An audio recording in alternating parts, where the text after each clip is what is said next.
আসসালামু আলাইকুম। Hello everyone. আজকে তোমাদের তৈরি করে দেখাবো পাখি বিরিয়ানি।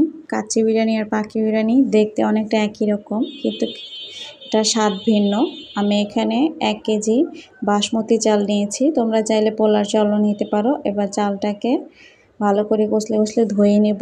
3-4 বার করে ধুয়ে এটাকে পানিটা ঝরিয়ে এরপরে আমি এটা ভিজিয়ে রাখবো 20 থেকে 30 মিনিটের মতো। এতে করে চালটা অনেকটাই ভিজে যাবে। এরপরে আমি এখানে নিয়ে নিয়েছি মশলা, এলাচ, দারচিনি, তেজপাতা, জয়ফল, জয়িত্রী।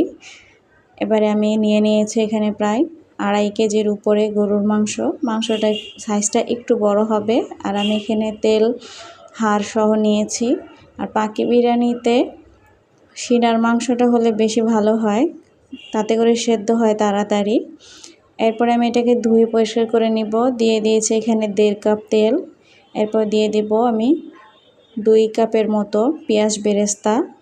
দিয়ে দেবো এর মধ্যে সবগুলো আস্ত মশলাগুলো দিয়ে এরপরে এর মধ্যে দিয়ে দিব আমি বড় কাপের 1 কাপের মতো টক দই।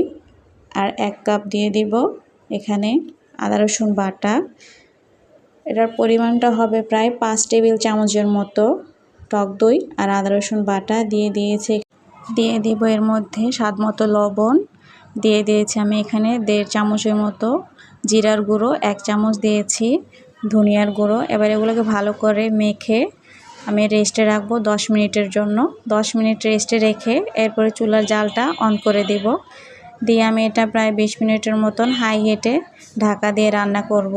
এটা প্রায় 90% সেদ্ধ করে নিতে হবে।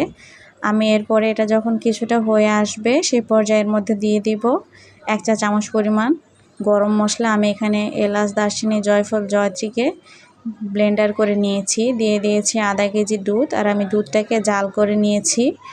আর এই রান্নাটা অবশ্যই দুধ দিয়েও করতে পারো কিংবা পানিও দিতে পারো। সেক্ষেত্রে অবশ্যই দুধটা বা পানিটা গরম থাকতে হবে। দিয়ে দিয়েছি এর মধ্যে আরও 1.5 কাপ গুঁড়া দুধ। এবারে আমি এখানে নিয়ে নিয়েছি আধা কেজির মতন আলুটাকে একটু বড় সাইজ করে কেটে এরপরে তেলের মধ্যে ভেজে নিব লবণ দিয়ে। এটা হালকা ভেজে নিব। তোমরা চাইলে এর মধ্যে ফুড কালারও দিতে পারো, আমি কোনো কালার ইউজ করব না। এরপরে এটাকে উল্টে পাল্টে কিছুক্ষণ ভেজে নিব। দেখতেই পাচ্ছ এটা যখন একটু লাল হয়ে আসবে সেই পর্যায়ে আমি এটা ভেজে নামিয়ে নিব। আমার এখানে যখন গরুর মাংসটা প্রায় সেদ্ধ হয়ে আসবে সেই পর্যায়ে আমি আলুটা দিয়ে ঢাকা দিয়ে দিব। এরপরে আমি এখানে যে চালটা ভিজিয়ে রেখেছিলাম সেই চালটা সেদ্ধ করে নিব। আমি এখানে নিয়ে নিয়েছি 2.5 লিটার পানি। এরপরে দিয়ে দিয়েছি এখানে প্রায় 3 চামচের মতন লবণ।